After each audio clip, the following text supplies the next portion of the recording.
Hello everybody, good afternoon. माझं नाव सत्यजित. आपण समाज कल्याण अधिकारी ह्या बॅचच्या एका इम्पॉर्टंट चॅप्टरमध्ये आहोत.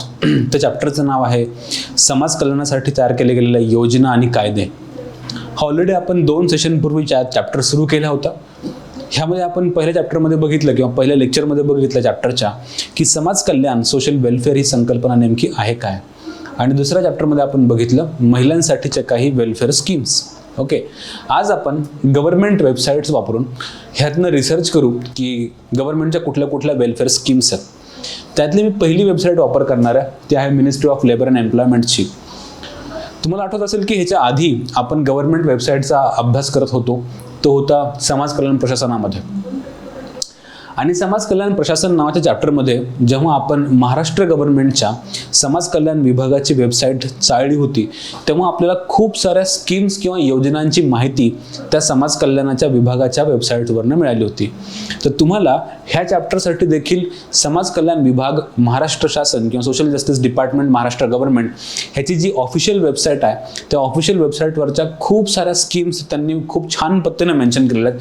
त्याला दुसरे कुठले पुस्तकं किंवा नोट्स वापरायची गरज नाही, कारण हा एकदम ऑथेंटिक डेटा आहे. म्हणून आपण डायरेक्टली गव्हर्नमेंटच्या वेबसाईटवरनं शिकतो, ही खूप महत्त्वाची बाब आहे.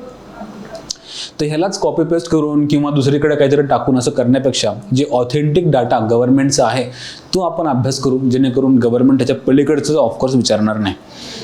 म्हणून तुम्हाला सांगताना एक सांगेल की सोशल वेलफेअरच्या ज्या स्कीम्स आणि कायदे ह्या चॅप्टरसाठी तुम्हाला महाराष्ट्र गव्हर्नमेंटची ती वेबसाईट पण चाळायची, जी ऑलरेडी आपण अभ्यास केला होता त्याचा. म्हणून ह्यावेळेस ते ह्या चॅप्टरमध्ये आपण रिपीट करता कामा नये. ह्यावेळी आपण सेंट्रल गव्हर्नमेंटच्या 2 वेबसाईट बघू. त्यातली पहिली वेबसाईट आहे लेबर मिनिस्ट्रीतल्या सगळ्या जनरल स्कीम्सची, आणि आणखी मी आज एक आणलेली आहे डायरेक्टली गव्हर्नमेंट ऑफ इंडियाचं जे मिनिस्ट्री ऑफ सोशल वेलफेअर आहे, सोशल जस्टिस त्याला आपण म्हणतो, सामाजिक न्याय आणि empowerment, social justice and empowerment ह्या मिनिस्ट्रीची वेबसाईट. आज आपण ह्या 2 वेबसाईट चालू. ह्या 2 वेबसाईटमधनं आपण वेलफेअर स्कीमचा अभ्यास करू, ऑब्जेक्टिव्हली अभ्यास करू. त्यातली पहिली स्कीम घेतो प्रधानमंत्री श्रमयोगी मानधन योजना. आता हे इंग्लिश मराठी वगैरे सगळं सोडून द्या, कारण हे वाचायला आणि समजायला फार सोपं असतं. असं इथे कंटेंट किंवा वेबसाईटवर इंग्लिशमध्ये आहे म्हणून कंप्लेन करण्यापेक्षा जर हे समजून घेतलं तर फार सोपं आहे. ओके, सो तुम्हाला तुमच्या ह्यात फायदा असा आहे की ही डायरेक्टली गव्हर्नमेंट वेबसाईट आहे, म्हणून तुम्हाला हा ऑथेंटिक डाटा मिळतो, हे तुम्ही लक्षात घ्या. बाय द वे, याचे बेनिफिट्स आणि एलिजिबिलिटी फार सोपं आहे. ते तुम्हाला लक्षात आलं, स्कीम कळाली की तुम्हाला टिक मारता येईल. ओके, तर पहिली जी स्कीम आहे ती स्कीम आहे प्रधानमंत्री श्रमयोगी मानधन योजना. श्रमयोगी मानधन योजना ही एक व्हॉलंटरी स्कीम आहे. तुमची ऐच्छिक पद्धतीनं तुम्ही त्यात कॉन्ट्रीब्यूट करू शकता, आणि ती कॉन्ट्रीब्युटरी आहे, म्हणजे ज्याला बेनिफिट हवेत ह्या स्कीममधनं त्यानं दर महिन्याला काही ना काही पैसे ह्याच्यामध्ये कॉन्ट्रीब्यूट करायला हवे, सेव्हिंग करायला हवी. तुम्हाला सगळा फ्रीमध्ये फायदा मिळणार नाहीये. तर ती व्हॉलंटरी स्कीम आहे, ज्याला एनरोल करायचं त्यांनी करा, आणि कॉन्ट्रीब्यूट करावं लागतं पेन्शनसाठी. जर तुम्हाला पर्टिक्युलर एज नंतर पेन्शन हवं असेल तर तुम्हाला आधी वयाच्या काही वर्षांपासून ह्यामध्ये कॉन्ट्रीब्युशन सुरू करावं लागतं, सेव्हिंग सुरू करावं लागतं. मग गव्हर्नमेंट पण त्यामध्ये पैसा टाकतं आणि तुम्हाला पेन्शन मिळतो. मंथली कॉन्ट्रीब्युशन जे आहे ते तुमचं ₹55 ते ₹200 है ना. तुमचं वय किती आहे ह्याच्यावर डिपेंड आहे की तुम्ही कुठल्या वयात, 18 ते 40 वगैरे त्याचं शक्यतो वय असतं. 18 to 40 इयर्स ह्या वयामध्ये तुम्ही एंट्री करू शकता. 40 नंतर एंट्री नाही करू शकत. तर ही स्कीमचं तुम्हाला एनरोल करायला किंवा एंट्री घ्यायला तुम्हाला 18 to 40 इयर्स हे वय असतं. दर महिन्याला तुम्ही ₹55 ते ₹200, मॅक्सिमम ₹200, मॅक्सिमम 55, ते पण डिपेंडिंग ऑन युअर एज तुम्ही कॉन्ट्रीब्यूट करता. Under this scheme, 50% monthly contribution is payable by the beneficiary and equal matching contribution is paid by the central government. तर तुम्ही जेवढे काही पैसे टाकाल, तुम्ही जेवढं कॉन्ट्रीब्यूट करायला ठरवाल ना, किंवा जेवढं कॉन्ट्रीब्यूट करणं तुम्हाला आवश्यक पडेल, जे अमाऊंट एक्झॅक्टली तेवढीच अमाऊंट गव्हर्नमेंट पण कॉन्ट्रीब्यूट करतं. तर तुमचं डबल अमाऊंट ती कॉन्ट्रीब्युशन असते. तर तुम्ही फक्त 50% टाकता आणि इक्वल अमाऊंट गव्हर्नमेंट पण टाकतं. असं तुम्हाला शेवटी मग पेन्शन स्कीम मिळते. ओके, सो 50% मंथली जे तुम्ही कॉन्ट्रीब्यूट करता तेवढी सेम अमाऊंट सेंट्रल गव्हर्नमेंट सुद्धा टाकतं. तर it is voluntary, it is contributory. वय कुठल्या वयात तुम्ही एंट्री करताय ह्याच्यावर तुमचं कॉन्ट्रीब्युशनची अमाऊंट डिपेंड आहे, आणि तुमचं 50% जे तुम्ही जे कॉन्ट्रीब्यूट करता तेवढं सेम अमाऊंट कॉन्ट्रीब्यूट कोण करेल? सेंट्रल गव्हर्नमेंट करेल. ह्याची इलिजिबिलिटी काय? पहिलं तर तुम्ही सिटीजन असणं आवश्यक. ओके, सिटीजन असणं आवश्यक आहे. दुसरं की तुम्ही अनऑर्गनाइज सेक्टरमध्ये असणं आवश्यक आहे. ऑर्गनाइज नाही म्हणजे गव्हर्नमेंट सेक्टरमध्ये तुम्ही नाही पाहिजे, फॉर्मल सेक्टरमध्ये नाही पाहिजे. ओके, तर तुम्ही अनऑर्गनाइज, एक तर सिटीजन ऑफ इंडिया, दुसरं अनऑर्गनाइज सेक्टरमध्ये तुम्ही असायला हवं. तिसरं की ॲग्रिकल्चर रिलेटेड वर्कमध्ये असायला हवं आहे. त्यांनी दिलेत लिस्ट की काय काय तुम्हाला चाललं. अनऑर्गनाइज सेक्टर म्हणजे कुठले कुठले, working as a street vendor किंवा ॲग्रिकल्चरमध्ये काम करताय किंवा कन्स्ट्रक्शन साईटवर काम करताय किंवा है ना वर्कर्स ऑन इंडस्ट्री, है ना लेदर इंडस्ट्री म्हणा किंवा हँडलूममध्ये काम करताय किंवा मिड डे मीलमध्ये काम करताय, समथिंग रिक्षा चालवता तुम्ही तर हे पण चालेल, किंवा रॅक पिकिंग करताय, कचरा गोळा करणं, कार्पेंट्री किंवा फिशरमॅनचे कामं करतात. ओके, तर हे तुम्हाला ह्याची इलिजिबिलिटी आहे की तुम्ही सिटीजन पाहिजे, तुम्ही अनऑर्गनाइज सेक्टरमध्ये काम करायला पाहिजे. त्याचबरोबर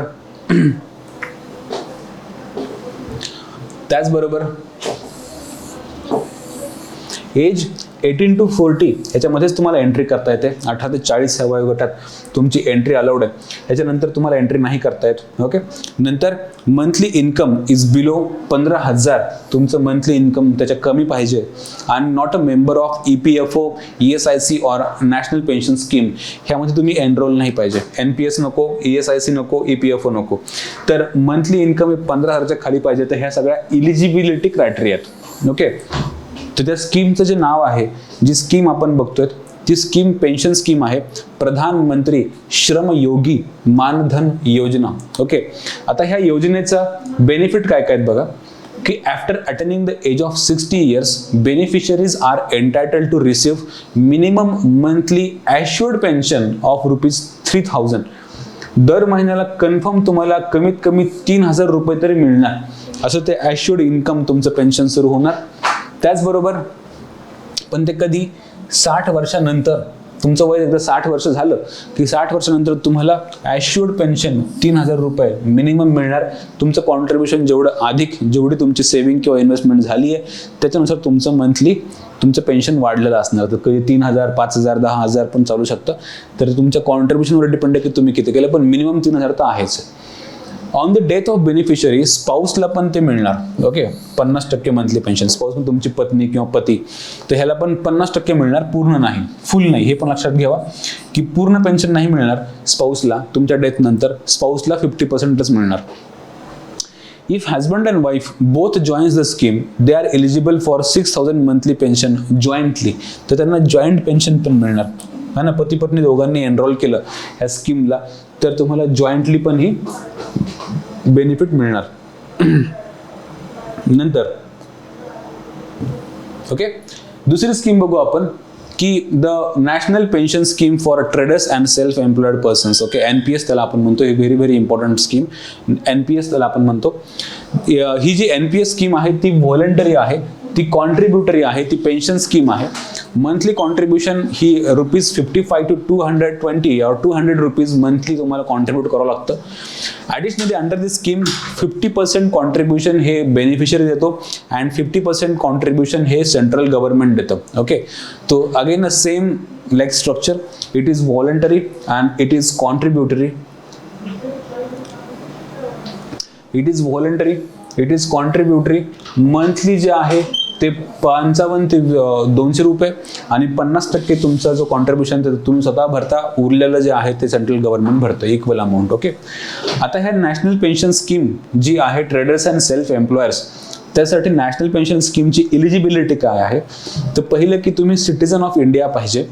नंतर शॉपकीपर्स और ओनर्स, है ना, हु हॅव पेटी और स्मॉल शॉप, छोटे छोटे दुकानदार तुम्ही हवेत, छोटे दुकानं हवेत, मोठे शोरूम वगैरे नसावेत. शॉपकीपर जे छोटे दुकानदार आहेत, छोटे छोटे रेस्टॉरंट्स आहेत, हॉटेल्स आहेत, रिअल इस्टेट ब्रोकर्स आहेत, जे की small traders and small shopkeepers आहेत. 18 ते 40 ह्या वयोगटामध्ये तुम्ही ह्या स्कीममध्ये एंट्री करू शकता. If you are not covered under EPFO, ESIC and प्रधानमंत्री, है ना, तो जो वरता होता श्रमयोगी मानधन योजना, ह्या तिन्ही स्कीममध्ये तुम्ही कव्हर नाही पाहिजे तर तुम्ही इलिजिबल असाल. ओके, ॲन्युअल टर्नओव्हर हा तुमचा 1.5 कोटीच्या वर नसावा. नॉट मोर दॅन 1.5 करोड तुमचा बिझनेसचा ॲन्युअल टर्नओव्हर 1.5 कोटीच्या वर नसावा. अशा प्रकारचे स्मॉल बिझनेसमन, है ना, किंवा small restaurant holders, restaurant owners, hotel owners, ह्यांना ही नॅशनल पेन्शन स्कीम आहे की त्यातनं बेनिफिट काय मिळणार? मग बेनिफिट मिळणार की under the scheme beneficiaries are entitled to receive monthly assured pension of ₹3000 after attaining 60 year. तर तुम्ही कधी ऐकलं होतं का, की कधी विचार केला होता का किंवा बिझनेसमनला पण पेन्शन मिळतं म्हणून? तर मिळणार. पण जर बिझनेसमन किंवा स्मॉल ट्रेडर ह्यांनी ह्या नॅशनल पेन्शन स्कीममध्ये कॉन्ट्रीब्यूट केलं, त्याला एनरोल केलं, तर वयाच्या 60 वर्षानंतर त्यांना सुद्धा पेन्शन गव्हर्नमेंटकडनं सुरू होणार. तुम्ही किती कॉन्ट्रीब्यूट करता ह्याच्यावर डिपेंड आहे. नाव आणखी स्कीम बघू. प्रधानमंत्री जीवन ज्योती बीमा योजना आपण त्याला म्हणतो, जीवन ज्योती योजना म्हणतो किंवा जीवन ज्योती बीमा असं पण त्याला शब्द वापरतो. तर ह्यासाठी इलिजिबल काय आहे? तर तुम्ही इलिजिबल आहात, हा इन्शुरन्स स्कीम आहे, ही इंडियन सिटीजनसाठी आहे. एज ग्रुप 18 ते 50च्या मध्ये असावा. जनधन किंवा सेव्हिंग बँक अकाउंट तुमचं असावं, जनधन अकाउंट असावं, त्याचा आधारला लिंक असावं. Auto debit from bank account on consent आहे ना, ऑटो डेबिट पण असावं. तर अशा प्रकारची बँकिंग सिस्टम तुमच्याकडे ऑलरेडी असावी. तुम्ही सिटीजन पाहिजे, 18 ते 50 मध्ये पाहिजे आणि बँकिंग सोबत लिंक पाहिजे. तर मग तुम्हाला काय बेनिफिट मिळेल? ते बेनिफिट ₹2 लाख ऑन डेथ है ना, due to any cause. ₹2 lakh on death due to any cause. कुठलाही प्रॉब्लेम असेल, तुमची डेथ झाली, तर तुम्हाला प्रधानमंत्री जीवन ज्योती बीमा योजनेच्या अंडर ₹2 लाख मिळणार. प्रीमियम हा दरवर्षी फक्त ₹450 असतो. 436 तुम्हाला दरवर्षी भरायचे, दरवर्षी, इयरली आहे, मंथली नाहीये. तर ₹436 तुम्हाला दरवर्षी भरायचे. आणि हे भरल्यानंतर कुठल्या पण कारणास्तव तुमची डेथ झाली तर ती डेथला तुम्हाला ₹2 लाख मिळतात. प्रधानमंत्री जीवन ज्योती बीमा योजना आपण त्याला म्हणतो. जो एज ग्रुप आहे तो 18 ते 50च्या मध्ये असावा. ओके. नंतर प्रधानमंत्री सुरक्षा बीमा योजना हा पण एक खूप चांगली सोशल वेलफेअर स्कीम आहे. याची इलिजिबिलिटी आहे की तुम्ही सिटीजन हवे. सुरक्षा विमा ॲक्सिडेंटल कव्हर असतो, ह्याच्यामध्ये ॲक्सिडेंटल इन्शुरन्स असतो. सुरक्षा बीमा योजना आपण त्याला म्हणतो. ॲक्सिडेंटल कव्हरसाठी इंडियन सिटीजन हवेत. एज ग्रुप 18 ते 70च्या मध्ये चालतो. जनधन अकाउंट हवं आणि auto debit from bank account on consent, कारण तुमच्या डेथ झाल्यानंतर त्यातनं कसे पैसे काढायचे, तर तुमचा कन्सेंट असतो याला की हां माझ्यानंतर हा नॉमिनी माझे पैसे काढू शकतो. तो जनधन अकाउंट हवं किंवा सेव्हिंग बँक अकाउंट हवं, 18 to 70 हवं, अँड कन्सेंट विड्रॉल हवं, ऑटो डेबिट हवं. ओके. नंतर बेनिफिट्स काय काय आहेत? The risk coverage under the scheme is ₹2 lakh for accidental death है ना. जर डेथ झाली, ॲक्सिडेंटनं डेथ झाली, तर ₹2 लाख तुम्हाला हा इन्शुरन्स कव्हर मिळतो. आणि जर फुल डिसॅबिलिटी झाली, डेथ नाही झाली पण डिसॅबिलिटी आली, तर ₹1 लाख फॉर है ना की अँड फुल डिसॅबिलिटी 2 लाख आणि 1 लाख फॉर पार्शियल डिसॅबिलिटी. तर ही जी स्कीम आहे आणि ह्याचं प्रीमियम ₹20 फक्त प्रतिवर्ष, ₹20 पर इयर. ओके. तर अशी ही स्कीम आहे, तिचं नाव आहे प्रधानमंत्री सुरक्षा बीमा योजना. त्याचे बेनिफिट्स आहेत की तुम्हाला ₹2 लाख फुल डिसॅबिलिटी किंवा डेथ आणि ₹1 लाख पार्शियल डिसॅबिलिटीला तुम्हाला मिळेल आणि ₹20 तुम्हाला दरवर्षी याचं प्रीमियम सबस्क्राईब करायचं असतं. तर ह्याला आपण म्हणतो प्रधानमंत्री सुरक्षा बीमा योजना. त्याच्यावरची होती प्रधानमंत्री जीवन ज्योती बीमा योजना. त्याच्यावरची होती प्रधानमंत्री नॅशनल पेन्शन स्कीम होती आणि त्याच्यावरची होती कुठली? प्रधानमंत्री श्रमयोगी मानधन योजना. ओके. अजून एक बघू, अटल पेन्शन योजना. ही पण खूप इम्पॉर्टंट स्कीम आहे गव्हर्नमेंट ऑफ इंडिया. तुमची जी इलिजिबिलिटी क्रायटेरिया आहे तो तुमचा सिटीजनशिपचा आहे. ओके. 18 ते 40 वय वर्ष आणि बँक अकाउंट असणं आवश्यक आहे, जे आधार सोबत लिंक केलेलं हवं. तर अटल पेन्शन योजना ही एक स्कीम आहे. आता ह्याचे बेनिफिट काय किंवा ह्याचं काम काय अटल पेन्शन योजनाचं? तर the contributor on his choice can attain a pension. आता ही पेन्शन स्कीम आहे, अटल पेन्शन योजना. Attain a pension of ₹1,000 to 5,000, 1,000 ते 5,000 रुपयाच्या मध्ये तुम्हाला पेन्शन मिळणार. The contributor on his choice can attain a pension of ₹1,000 to 5,000 और he can also get accommodated some of pension after his death. Even death नंतर पण तुम्हाला ती सम मिळू शकते तुमच्या फॅमिली मेंबर्सला वगैरे. The accumulated amount will be given to the spouse और if the spouse is dead as well then the nominee. तर बेसिकली प्रधानमंत्री पेन्शन योजना ही पेन्शन सुरू होईल तुमचं 1000 ते 5000 रुपये. जर तुमची डेथ झाली तर तुम्हाला ती पूर्ण अमाऊंट तुमच्या फॅमिली मेंबरला मिळेल किंवा नॉमिनीला मिळेल स्पाऊसची पण डेथ झाल्यानंतर. तर ही पेन्शन अटल पेन्शन योजना आहे. Again PDS very very important, public distribution system आपण त्याला म्हणतो. त्याला आपण स्वस्त धान्य दुकानामधनं लोकांपर्यंत चीपर रेट्समध्ये धान्य आपण प्रोव्हाइड करतो. PDS. इलिजिबिलिटी कोण काय काय आहे पब्लिक डिस्ट्रीब्युशन सिस्टमची? राशन दुकान आपण त्याला म्हणतो. Citizen, very good. Okay, all families below poverty line are eligible. All families, family है ना, कोण? Below poverty line, BPL, all are eligible. Any family which does not have a member between age 15 and 59 of the age. तर 15 ते 59च्या मध्ये ज्या फॅमिलीच्या मध्ये है ना एज ग्रुप त्याला आपण म्हणतो की वर्किंग एज ग्रुपमध्ये कोणी नसेल, तर ह्या एज ग्रुपमध्ये सुद्धा तुम्हाला असं कोणी नसेल फॅमिलीमध्ये ते पण एलिजिबल आहेत. तर कुठली पण म्हणजे जर ती बिलो पॉवर्टी लाईन नाहीये पण वर्किंग एज ग्रुपमध्ये म्हणजे घरात कोणी काम करायलाच नाहीये, वर्किंग एज ग्रुपमधलं जसं की 15 to 59 ह्या एज ग्रुपमध्ये जर कोणी नसेल तर ह्या एज ग्रुपमध्ये सुद्धा नसेल त्या फॅमिलीमध्ये तर जी अबव पॉवर्टी लाईन आहे तरी त्यांना PDS मिळतं. Then any family which has disabled member is also eligible to avail the benefits under PDS है ना, प्रधानमंत्री आवास ग्रामीण योजना. तर ही आवास योजना आहे, त्या आवास योजनेच्या अंडर पण त्यांना बेनिफिट मिळतील. तर डिसेबल्ड मेंबर हवा फॅमिलीमध्ये किंवा दिव्यांग हवा. Those who do not have a permanent job and only engaged in casual labour हे पण PDS जॉब किंवा PDS जॉबसाठी स्वस्त धान्य दुकानासाठी इलिजिबल आहेत. परमनंट जॉब नाही, एंगेज्ड इन कॅज्युअल लेबर हे पण चालतील. बेनिफिट काय काय आहेत? 35 kg of rice or wheat every month. किती? 35 kg राईस घ्या किंवा व्हीट घ्या, ऑर ओके दोन्ही नाही, or 35 kg of rice or wheat every month, while a household above the poverty line is entitled to only 15 kg of food grain on monthly basis. तर ज्या families above poverty line आहेत पण त्यांच्याकडे working age मधला कोणता member नाही तर त्यांना तुम्हाला 15 kg दर महिन्याला मिळेल. Being implemented as ONORC, one nation one ration card त्याला आपण म्हणतो. One nation one ration card ONORC to enable migrant workers to receive food grains whenever they are working. आता आधी काय व्हायचं की मायग्रंट वर्कर जे आहेत, मायग्रंट लेबर जे आहेत जसं की उत्तर प्रदेश, बिहार, छत्तीसगड, झारखंड ह्या भागातनं लोक समजा मुंबईमध्ये आले, बेंगलोरला आले किंवा मुंबईतले लोक बेंगलोरला शिफ्ट झालेले असतील, तर ह्यांना त्यांच्या कामाच्या ठिकाणी तिथे राहतात मायग्रेशनच्या ठिकाणी त्यांना हे बेनिफिट्स नाही मिळायच्या कारण त्यांचे जे PDSचे रेशन कार्ड होते ते स्टेट वाईज होते आणि त्या तुम्हाला त्याच दुकानात जावं लागेल तिथे तुमची एनरोलमेंट आहे. तर ह्यानं काय व्हायचं की मायग्रंट लेबरला त्याचा फायदा घ्यायचा यायचा नाही. तर मायग्रंट लेबरला PDS जॉबचा फायदा घेता येत नव्हता कारण ते मायग्रेशनमुळे दुसऱ्या ठिकाणी राहायचे. तर गव्हर्नमेंट ऑफ इंडियाने ह्यामध्ये रिफॉर्म केले. One nation one ration card scheme आणली की तुमच्याकडे जर रेशन कार्ड असेल तर भारतामधल्या कुठल्याही तुम्ही PDS शॉप्समधून हे धान्य अवेल करू शकता, ते घेऊ शकता.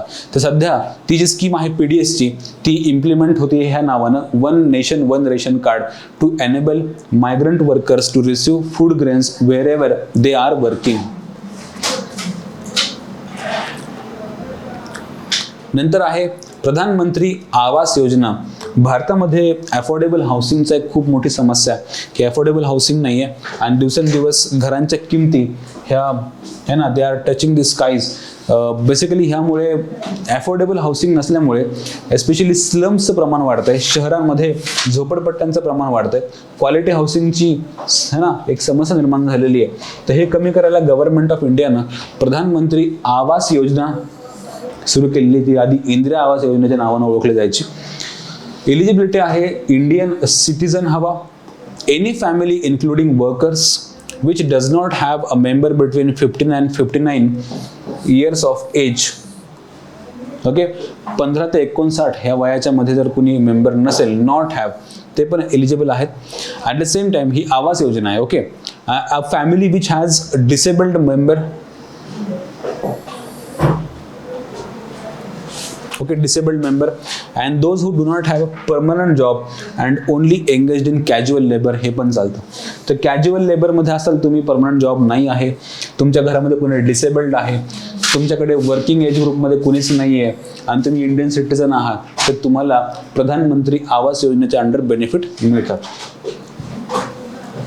आता ह्याचे फायदे कसे आहेत की असिस्टन्स कसा आहे हा, की असिस्टन्स जो आहे तो बेनिफिशियरीला हा 1.2 लाख 1,20,000 रुपये तुम्हाला मिळतात गव्हर्नमेंट ऑफ इंडियाकडून, डायरेक्ट डीबीटी मध्ये येतात, तुमच्या अकाउंटला येतात. तर 1,20,000 रुपये हे प्लेन एरियासाठी, म्हणजे प्लेन एरियाजमध्ये 1,20,000 आणि 1.3 लाख इन हिली एरियाजसाठी हा तो रिजन मधून तुम्हाला मिळतो. So assistance provided to beneficiaries is to tune of 1.2 lakh in plain areas and 1.3 lakh in hilly areas, असा तो हे आहे, राईट, बेनिफिट आहे. नाव हा पण एक खूप इम्पॉर्टंट स्कीम आपण बघतो आता, नॅशनल सोशल असिस्टन्स प्रोग्राम है ना for old age, national social assistance programme NSAP for old age protection अशी ती स्कीमचं नाव आहे. परत बघा, national social assistance programme for old age protection. Okay, त्याची इलिजिबिलिटी आहे की should be an Indian citizen, any person who has a little or no regular means of subsistence from his or her own source of income or through the financial support of family members or the others. तर अशा प्रकारचे old age की जे dependent आहेत पण त्यांना कोणी सांभाळणारं नाही आहे, ओके, तर त्यांना सध्या कमाईचं साधन नाही, रोजगाराचं साधन नाही आणि त्यांच्या है ना की आणि इन्कम आणि through the financial support of family members or the other sources, तर बेसिकली त्यांना रेग्युलर मीन्स ऑफ सबसिस्टन्स किंवा त्यांना त्यांची काळजी घ्यायला रेग्युलर इन्कम नाही आहे, फॅमिली असिस्टन्स नाही आहे, अशा वृद्धांसाठी नॅशनल जी सोशल सिक्युरिटी स्कीम आहे फॉर ओल्ड एज पीपल ही आपण सुरू केलेली आहे. त्याचे बेनिफिट्स असे की सेंट्रल गव्हर्नमेंट जे कॉन्ट्रीब्युशन आहे ते ₹300 to 500 for different age group, ती एक कॉन्ट्रीब्युशन आहे. 500 ते 300 ते 500 रुपये सेंट्रल गव्हर्नमेंट देतं.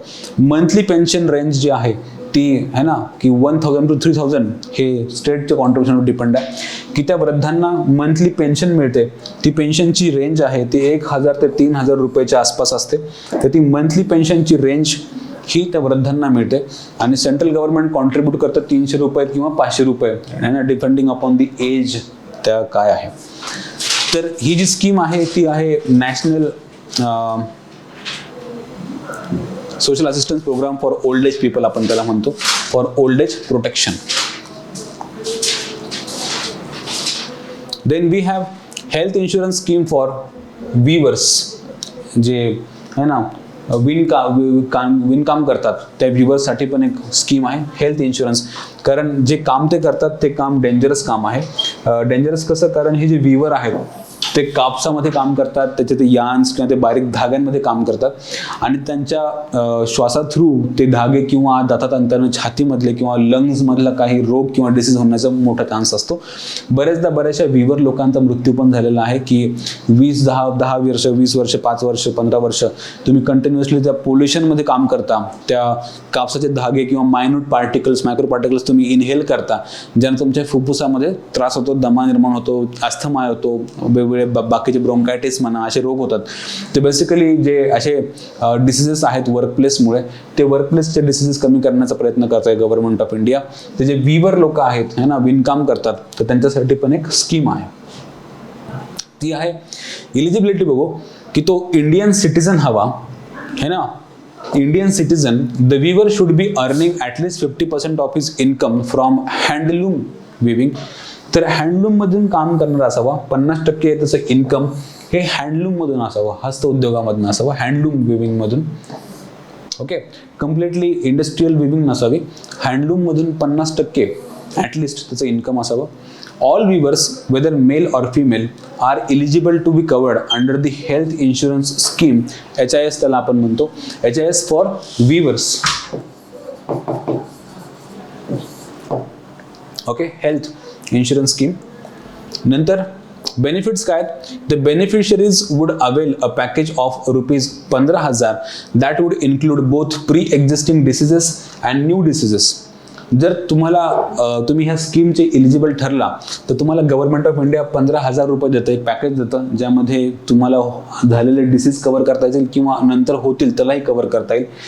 The division in terms of disclosure और डिस्बर्समेंट त्याला आपण म्हणतो of the amount according to the medical conditions, stand as a maternity benefit पण आहे ना, आय ट्रीटमेंट आहे किंवा स्पेक्टॅकल्स आहे. तर बेसिकली सगळ्याच कामासाठी तुम्हाला गव्हर्नमेंट ऑफ इंडिया 15,000 रुपये देतं. तर 15,000 रुपयामध्ये तुम्हाला HIS म्हणजे हेल्थ इन्शुरन्स स्कीमचे बेनिफिट घेता येतील. ही विवर्ससाठी आहे. व्हेरी इम्पॉर्टंट प्रधानमंत्री किसान मानधन योजना, ही पण खूप फेमस आणि इम्पॉर्टंट स्कीम सध्या आहे. तर प्रधानमंत्री किसान मानधन योजना आपण काय बघू. एलिजिबिलिटी आहे की he should be citizen of India by the way. Okay, eligibility आहे की सिटीजनशिप हवी. For small and marginal farmers he scheme काम करते. हिचं एंट्री एज आहे 18 ते 40 वर्ष. ह्या एंट्री एजमधून तुम्हाला जावं लागतं. Okay, so citizens, marginal farmers, small and marginal farmer, ह्याचा अर्थ असतो SMF, स्मॉल अँड मार्जिनल फार्मर्सचा अर्थ की ज्यांची जमिनीची मालकी land holdings is less than 2 hectares. less than 2 hectares, right? Should be Indian citizen, small and marginal farmers, entry age 18 ते 40 वर्ष, cultivable land up to 2 hectares as per as the land records of the concerned state or UT. तर maximum 2 hectare जमीन असावी. त्यांना किसान सन्मान योजना मिळते. प्रधानमंत्री किसान मानधन योजना आपण त्याला म्हणतो. Benefits assured pension of ₹3,000 per month तुम्हाला त्यावेळी मिळणार. Voluntary and contributory pension scheme आहे, ही एक पेन्शन स्कीम आहे. ओके, आता जे आपण बोलतो की किसान सन्मानचा जो आकडा आहे ना, इथे जर मी सन्मान लिहिलं तर किसान सन्मानचा जो आकडा आहे तो आहे 2,000 है ना पर इंटू 3 म्हणजे 6,000 रुपीज पर इयर तुम्हाला डायरेक्टली अकाउंटला येतात. आणि महाराष्ट्र गव्हर्नमेंट पण ह्यामध्ये 6,000 रुपये टाकतं. पण ही स्कीम सन्मान योजनेची आहे. जी मानधन योजना आहे कन्फ्यूज होऊ नका. प्रधानमंत्री मानधन योजना ही पेन्शन योजना आहे. प्रधानमंत्री सन्मान योजना ही इन्कम सिक्युरिटी योजना आहे की तुमच्या इन्कमला थोडी भर घालण्याचं काम करतात. तर मानधन योजना ही पेन्शन आहे, सन्मान योजना इन्कम सिक्युरिटी स्कीम आहे. आणि हे ज्या मानधन योजना आहे ह्यामध्ये काय काय मिळतं की assured pension of ₹3,000 per month, voluntary and contributory pension scheme आहे ही, आणि matching contribution by the central government of India. तर तुम्हाला मेन जे पेन्शन मिळणार ते मिनिमम ₹3,000 पर मंथ मिळणार. नंतर आहे नॅशनल सफाई कर्मचारीज finance and development corporation. National सफाई कर्मचारीज फायनान्स अँड डेव्हलपमेंट कॉर्पोरेशन. आता ह्याच्यामध्ये काय काय बघू आपण की हे जे स्कीमच्या अंडर काय काय तुम्हाला. आता हे एक मोठं बॉडी आहे, Safai Karamchari finance and development corporation. हे एक मोठं ऑर्गनायझेशन आहे. हे ऑर्गनायझेशनच्या अंडरच्या स्कीम ज्या आहेत त्या स्कीमच्या एलिजिबिलिटी तुम्हाला सिटीजनशिपची आहे. नंतर पीपल इन्व्हॉल्ड इन सफाई कर्मचारीज है ना, आणि मॅन्युअल स्कॅव्हेंजरसाठी ही स्कीम आहे. सफाई कर्मचारी अँड मॅन्युअल स्कॅव्हेंजर्स. आता व्हॉट इज मॅन्युअल स्कॅव्हेंजर तुम्हाला माहिती आहे का की शहरांमध्ये ड्रेनेज जी असते, ड्रेनेज लाईन, ह्या ड्रेनेज लाईनमध्ये उतरावं लागतं आतमध्ये, राईट. ती उतरून साफ करावं लागते. ज्याला मॅन होल असतो रस्त्यातून ते लोक उतरतात आणि हे उतरून ह्यामध्ये काम करतात ती लोक ड्रेनेज लाईनमध्ये आहे ना. जर ही ड्रेनेज लाईन असेल तर ह्यामध्ये तो व्यक्ती उतरून काम करत असतो. ह्याच्यामध्ये है ना की त्याला आपण मॅन्युअल म्हणतो, मॅन्युअल स्कॅव्हेंजिंग म्हणतो, नाली सफाई करणं. ह्यामध्ये घाणेरडं पाणी असतं, पॉयझनस गॅसेस असतात आणि पॉयझनस गॅस घाणेरड्या पाण्यामुळे बऱ्याच लोकांची डेथ पण होते. आणि दरवर्षी हे 60 ते 70 मॅन्युअल स्कॅव्हेंजरची डेथ होते. आणि तुम्हाला माहीत असेल तर मी आणखी एक इन्फॉर्मेशन ॲड करतो यामध्ये. तर दरवर्षी हे 60 to 70 ह्यांचा नंबर असतोच. पण ह्या 98% ऑफ टोटल स्कॅव्हेंजर्स, 98% जे टोटल स्कॅव्हेंजर आहेत, मॅन्युअल स्कॅव्हेंजर आहेत, नाली सफाई कर्मचारी आहेत, they belong to SC caste, schedule कास्टला ते बिलॉंग करतात. So there is casteism involved, untouchability involved, आणि हा एक सामाजिक समस्या आहे. तर मॅन्युअल स्कॅव्हेंजिंगच्या ह्या वाईट कामामध्ये, प्रोफेशनमध्ये नॅशनल सफाई कर्मचारी and finance and development corporation काम करते. तर त्यांच्या स्कीम्सचं एलिजिबिलिटी अशी आहे की should B citizen of India. They people involved as सफाई कर्मचारीज अँड मॅन्युअल स्कॅव्हेंजर्स ह्यासाठी एलिजिबल आहेत, राईट. बेनिफिट्स असे आहेत की the scheme provides financial assistance to the सफाई कर्मचारीज. Financial assistance, right.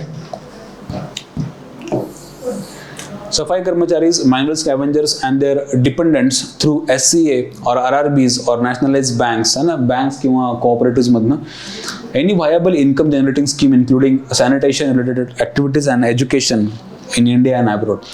तर जे सफाई कर्मचारी आहेत आणि त्यांचे डिपेंडंट आहेत, हो ना, त्यांचे मुलं वगैरे डिपेंडंट, तर तुम्हाला फायनान्शियल असिस्टन्स मिळतं. त्याचबरोबर सॅनिटेशन अँड एज्युकेशनच्या पण बेनिफिट्स तुम्हाला तिथे मिळू शकतात.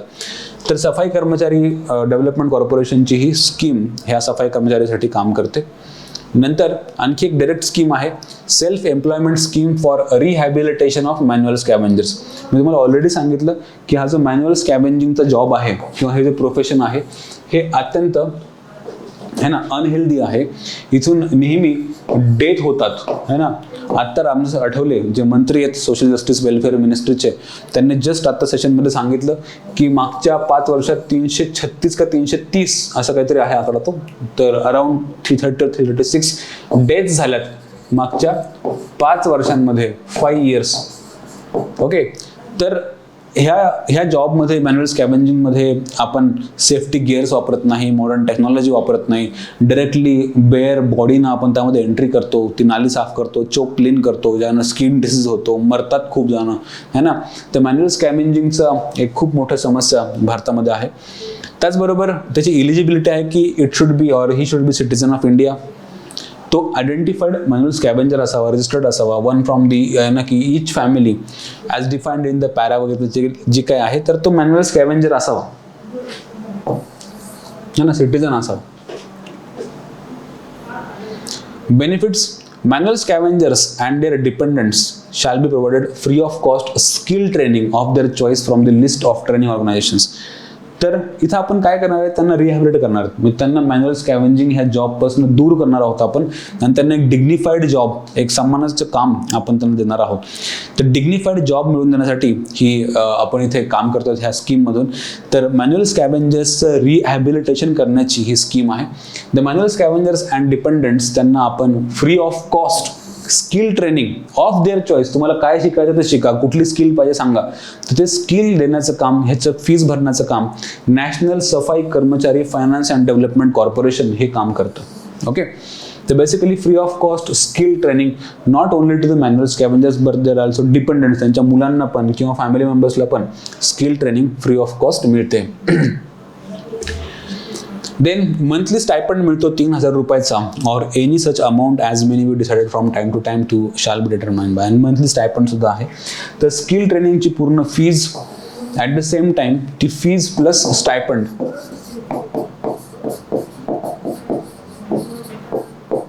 ओके, स्टायपंड पण मिळतो. तर ह्या स्कीमचं नाव आहे, एकदा बघून घ्या, की self employment scheme for rehabilitation of manual scavengers. तर त्यांना नवीन स्किल शिकायची असेल, नवीन काही बिझनेस टाकायचा असेल, नवीन छोटं मोठं काम सुरू करायचं असेल, मॅन्युअल स्कॅव्हेंजिंगमधनं बाहेर पडायचं असेल, तर गव्हर्नमेंट ऑफ इंडिया हेल्प करतात थ्रू सफाई कर्मचारी डेव्हलपमेंट फायनान्स कॉर्पोरेशन.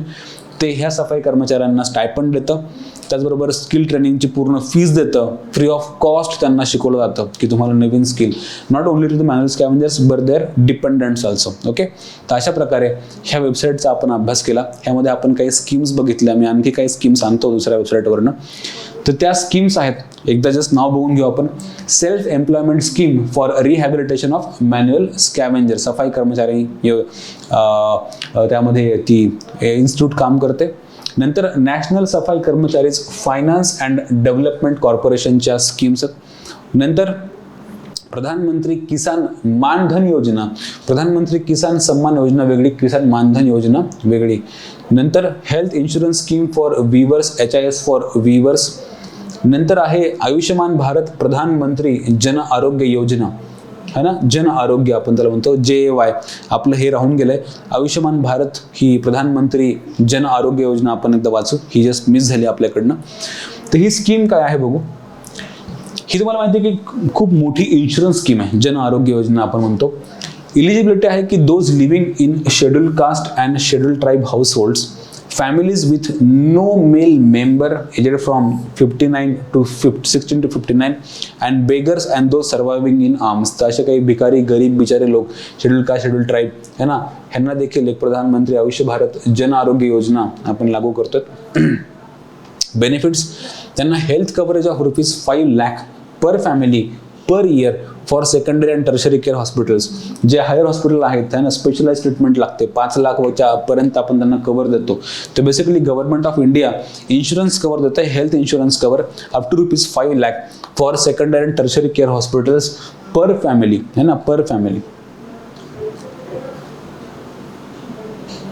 नंतर एक स्कीम बघितली national social assistance programme for old age protection. Okay, त्यानंतर आपण एक स्कीम बघितली ती होती प्रधानमंत्री आवास योजना ग्रामीण. ओके, असे अर्बन पण आहे पण ही ग्रामीण आहे. Awas Yojana affordable housing ₹1.2 lakh benefit मिळतो.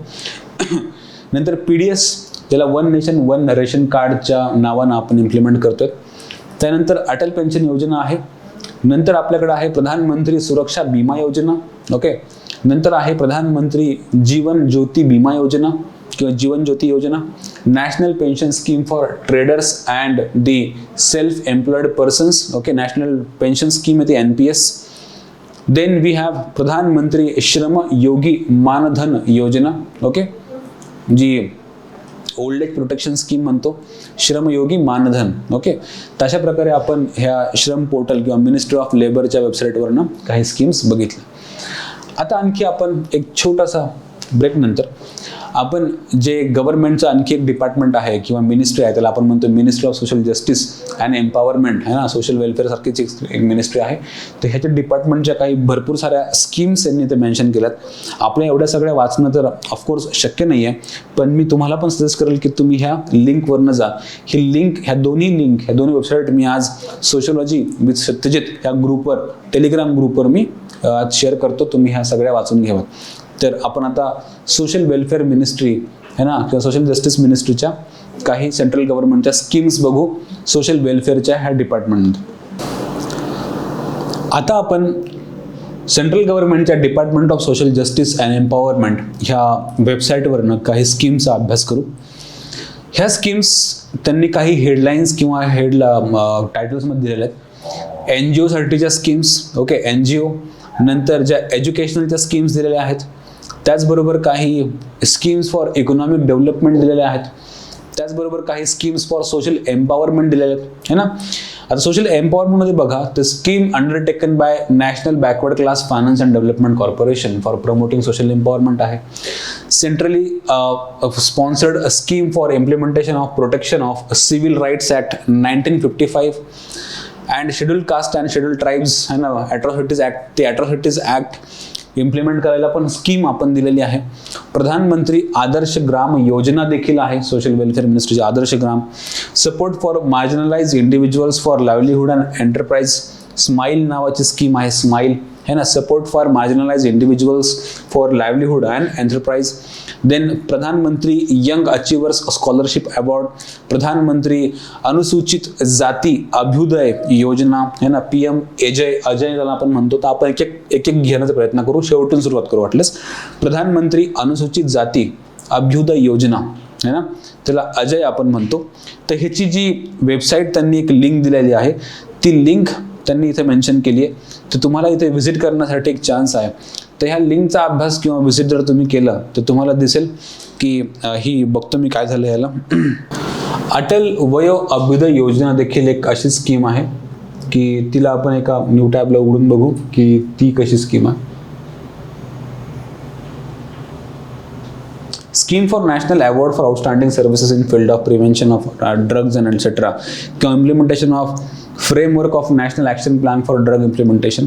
जरी आत्ता वेबसाईट्स नीट उघडलं नाही, जर इथं काही टेक्निकल इश्यू असेल आहे, उघडलं ठीक आहे.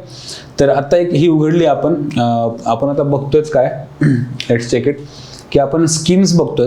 त्यातल्या पहिला सोशल वेलफेअरच्या सोशल जस्टिस डिपार्टमेंटच्या पहिल्या ब्लॉकवर गेलो आपण, NGOच्या स्कीममधून अटल वयो अभ्युदय योजना. आपण काही सिलेक्टिव्ह घेऊ, बाकी तुम्ही वेबसाईटमधनं आज चेक कराच, तुम्ही ह्यातनं अभ्यास कराच. पण अटल वयो अभ्युदय योजनाचा एकदा आपण रेफरन्स बघू.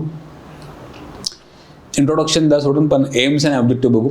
The main objective of the scheme is to improve the quality of life of the senior citizens, है ना, वयो अभ्युदय तुम्हाला दिसतोच. तर quality of life of senior citizens त्याला म्हणतो आपण. तुम्हाला आता आय होप तुम्हाला लक्षात येते, वाचता येते. The main objective of the scheme is to improve the quality of the senior citizens, quality of life of senior citizens by providing the basic amenities like shelter, like food, like medical care, like entertainment opportunities. तीसरी line है ना, and by encouraging the productive and the active aging through providing support for capacity, है ना, capacity building of state and government. तर basically वृद्धांच्या life स्टँडर्डमध्ये, क्वालिटीमध्ये improve करायची ही scheme आहे, right. तर ह्याच्यामध्ये काय काय इन्वॉल्ड आहे हे तर आपण बघितलंच. तर त्याचं नाव आहे की बाबा जी अटल वयो अभ्युदय योजना ही ती योजना आहे. आणखी बघू एखादी योजना. ड्रग ॲब्यूजसाठी पण स्कीम आहे, एज्युकेशनल स्कीम आहेत काही. National fellowship for OBC students, contribution and construction of hostels for OBC boys and girls, Dr. Ambedkar scheme for interest subsidy on education and loan for overseas student studies, educational loans provided by National Backward Class Commission Federation and Development Corporation, then pre-matric scholarship scheme for scheduled caste and others, then post-matric scholarship for scheduled caste students, then upgradation of merit of scheduled caste students, central sector scholarship for top class education of SC students, national overseas scholarship, नंतर national fellowship for scheduled caste students, free coaching scheme for SC and OBC students, then Babu Jagjivan Ram Chhatra Awas योजना, हॉस्टेलची scheme आहे ही पण वाचून घ्या एकदा. बाबू Jagjivan Ram Chhatra Awas Yojana, pre matric scholarship for OBC students, scholarship for higher education for young achievers, नंतर scholarship for PM cares children, pro forma है ना, त्याचा जो आपण ॲनेक्झर असतं, आणि असतं एक यशस्वी है ना एंट्रान्स टेस्ट, एंट्रान्स ॲक्च्युली हवं होतं तर एंट्रान्स टेस्ट असते ती. नंतर काही इकॉनॉमिक डेव्हलपमेंट. तर मी आज काय करतो ह्याला की एक फाईलमध्ये आणतो. आता ही वेबसाईट तर आहेच, पण ह्याला एका फाईलमध्ये आणण्याचा प्रयत्न करतो. ह्या फाईलमधून आपल्याला ती वाचायला पण सोपं जाईल. पण तरी आज आपण काही ह्यातनं 1-2 तरी आपण रेफर करूच. इम्पॉर्टंट स्कीम 1-2-3 तरी आपण स्कीम रेफर करू. Entrepreneur schemes of national backward class finance and development corporation, credit enhancement guarantee आहे. सफाई कर्मचारी ही कॉर्पोरेशन तुम्हाला माहितच आहे, एकदा ही पण बघून घ्या. सफाई कर्मचारी कॉर्पोरेशन काय आहे. Okay. National Safai Karamchari finance and development corporation a wholly owned government of इंडियाची अंडरटेकिंग आहे. ती कम्प्लिटली सेंट्रल गव्हर्नमेंट त्याला ओन करतं. Okay. National Safai Karamchari finance and development corporation is a wholly owned government of India undertaking under the ministry of social justice. तर national Safai Karamchari finance and development corporation जे आहे ती ministry of social जस्टिसच्या under येते, लक्षात ठेवा. Ministry of social justice and empowerment ही 24 जानेवारी 1997 स्थापन केली गेली होती. 24 जानेवारी 1997 as a company not for profit अशी कंपनी तयार केली गेली होती. Not for profit company. Okay. Under the section 25 of companies act 1956च्या अंडर ती तयार केली गेलेली आहे. ती एक कंपनी आहे पण नॉट फॉर प्रॉफिट आहे. ती गव्हर्नमेंट ऑफ इंडियाची कंपनी आहे आणि ती कंपनीज ऍक्ट ऑफ 1956च्या अंडर 1997 मिनिस्ट्री ऑफ सोशल जस्टिसच्या अंडर स्थापन केली गेली होती. National Safai Karamchari finance and development corporation is operational since October 1997 as an apex corporation है ना for the all round socio economic upliftment of the Safai Karamcharis, manual scavengers and their dependents throughout India. तर basically हे फार important point आहे. ह्याचं नेमकं काम काय आहे. Socio economic upliftment. Socio economic upliftment of who? Safai Karamcharis है ना, मॅन्युअल स्कॅव्हेंजर्स आणि त्यांचे डिपेंडंट्स थ्रू आउट इंडिया. तर सफाई कर्मचारी मॅन्युअल स्कॅव्हेंजर्सच्या अपलिफ्टमेंटसाठी 1997 पासून socio economic अपलिफ्टमेंटसाठी national Safai Karamchari finance and development corporation हे काम करते through various schemes and etcetera. Okay. आणि ते बँकांच्या थ्रू, गव्हर्नमेंटच्या थ्रू, RRBच्या थ्रू हे बँका थ्रू तुमच्यापर्यंत फायनान्शियल असिस्टन्स पोहोचतात. तर आपण मगाशी पण बघितलं national Safai Karamchari development and finance corporation जी इन्स्टिट्यूट आहे. So through its upskilling and etcetera तुम्हाला त्यातनं रिहॅबिलिटेट करण्याचा पण ती चान्स देते. तर national Safai Karamchari finance and development corporation ही रिहॅबिलिटेशनच्या पण स्कीम्स राबवते. ओके. तर ही इन्स्टिट्यूट तुम्हाला माहीत असणं अत्यंत आवश्यक आहे. सफाई कर्मचारी ह्या संस्थेवर, योजनेवर नक्की प्रश्न पडण्याचे चान्सेस आहेत. आणखी होतं national schedule caste finance and development आहे ना. नॅशनल शेड्यूल कास्ट पण वाचून ठेवा, फायनान्स अँड डेव्हलपमेंट कॉर्पोरेशन. तर जसं सफाई Karamchari finance and development corporation आहे, तसं schedule caste finance and development corporation सुद्धा आहे.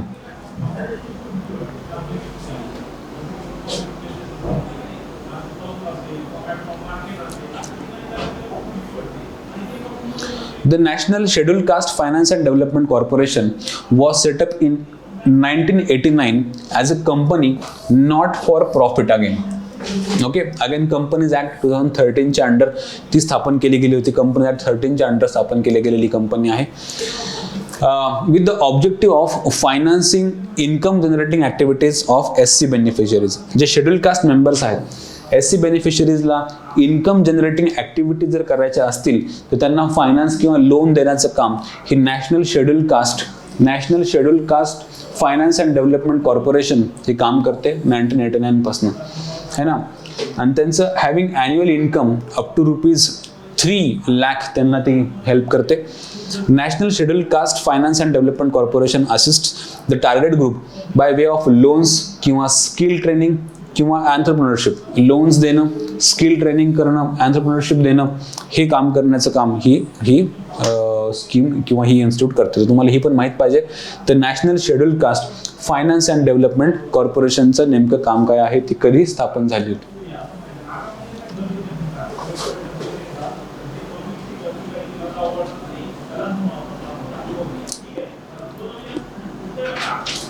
आता आणखी एक इन्स्टिट्यूट बघण्याचा प्रयत्न करू.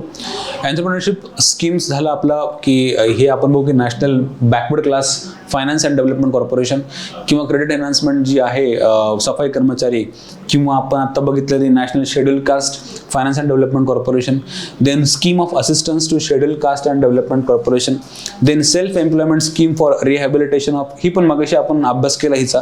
सेल्फ एम्प्लॉयमेंट स्कीम जी आहे ना फॉर रिहॅबिलिटेशन ऑफ मॅन्युअल स्कॅव्हेंजर्स, ही आपण कुठे वाचली तुम्हाला आठवते? आपण मागच्या वेबसाईटमध्ये त्यामध्ये वाचलं की सफाई कर्मचारी ह्या स्कीम्समधनं, ह्या रिहॅबिलिटेशनच्या स्कीममधनं त्यांना जर स्किल ट्रेनिंग करायचे असेल, स्किल इम्प्रूव्ह करायचे असेल एटसेट्रा, तर ती ही स्कीम त्यासाठी काम करते. Self employment scheme for rehabilitation, basically ज्यांना मॅन्युअल स्कॅव्हेंजिंगमधनं बाहेर पडायचं आहे अशा प्रोफेशनल्सला त्यांचं रिहॅबिलिटेशन करायला सेल्फ एम्प्लॉयमेंट स्कीमची ट्रेनिंग देतो आपण. नंतर ओके, प्रधानमंत्री दक्षता और कुशलता संपन्न हितग्रही, ही पण एक चांगली स्कीम आहे, आपण तिला पण रेफर करू. प्रधानमंत्री दक्षता और है ना, दक्षता और कुशलता संपन्न हितग्रही. प्रधानमंत्री दक्षता और कुशलता संपन्न हितग्रही, ही स्कीम काय बघू. गाईडलाईन्स वगैरे दिल्यात, मी त्यातनं आज रेफर करतो आणि गाईडलाईन्सला एक फॉर्मॅटमध्ये आणतो की तुम्हाला ते रेफर करायला इझी जाईल, अशा प्रकारचा फॉर्मॅट आणण्याचा प्रयत्न करतो. सो बेसिकली प्रधानमंत्री जी अटल अभ्युदय, वयो अभ्युदय किंवा प्रधानमंत्री आयुष्यमान भारत, ह्या सगळ्या स्कीम्स ज्या आहेत त्या सोशल वेलफेअर मिनिस्ट्रीच्या ह्या स्कीम्स आहेत. त्या सोशल वेलफेअर मिनिस्ट्रीच्या स्कीम्समधनं अटल वयो अभ्युदय योजना किंवा प्रधानमंत्री दक्षता और कुशलता सन्मान योजना, ह्याला पण मी आज एका गाईडलाईनच्या फॉर्ममध्ये आणण्याचा प्रयत्न करतो की ज्यानं तुम्हाला हे समजायला सोपं जाईल. Okay, now one more scheme will refer.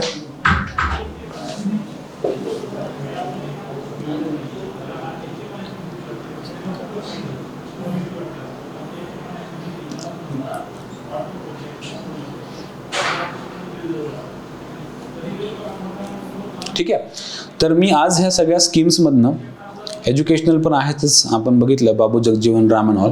तर बेसिकली सोशल वेलफेअर मिनिस्ट्रीमधल्या ह्या स्कीम्सचा एक PDF फॉर्ममध्ये आणण्याचा मी प्रयत्न करतो, जेणेकरून तुम्हाला ह्यातल्या जे इम्पॉर्टंट स्कीम्स आहेत आणि याचा इम्पॉर्टंट डाटा मी समोर आणतो. फक्त माझं काम हे होतं की तुम्हाला ह्या वेबसाईट्सपर्यंत आणून ठेवणं.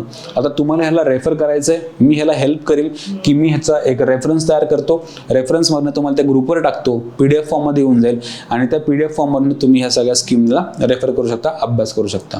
तर बेसिकली हे आपल्या स्कीम्सबद्दल झालं है ना. तर आपण हे आज शॉर्टमध्ये का संपवतो याचं रिझन की आपण जेव्हा सामाजिक कल्याण, समाज कल्याण प्रशासन टॉपिक शिकलो, त्या प्रशासनामध्ये आपण योजनांचा अभ्यास केला होता आणि ह्या योजना आपण खूप डिटेलमध्ये बघितल्या होत्या. ती वेबसाईट होती महाराष्ट्र गव्हर्नमेंटची, सोशल वेलफेअर डिपार्टमेंटची, आणि त्या डिपार्टमेंटच्या आपल्याला वेबसाईटवरनं खूप साऱ्या योजनांचा आपण अभ्यास केला होता. म्हणून जास्त वेळ न वाया घालवता मी तुम्हाला एक होमवर्क म्हणून हे रेफर करण्यासाठी देतो, एक लिंक देतो. जस्ट तुम्ही फक्त बघायचं आहे किंवा ही स्कीम काय आहे, ह्याची एलिजिबिलिटी क्रायटेरिया काय आहे, ह्याचे बेनिफिशरी काय आहेत किंवा ह्याला बेनिफिट्स कसे मिळतात, आणि मी ह्याची एक ॲडिशनल वेबसाईट जसा वेळ मिळेल तसं मी एक फाईल तयार करतो आणि आपल्याला ग्रुपवर टाकतो. तोपर्यंत मी आज रजा घेतो, एक सुट्टी घेतो छान. उद्या जेव्हा मी तुम्हाला भेटेल तेव्हा समाज कल्याण किंवा सोशल वेलफेअरवरचे कायदे मी तुम्हाला त्याचे कायद्यांवर बोलेल, मग आपण नेक्स्ट चॅप्टरकडे बोलू. ओके, सो तोपर्यंत थँक्यू व्हेरी मच. आपण उद्या पुन्हा एकदा भेटूया. थँक्यू.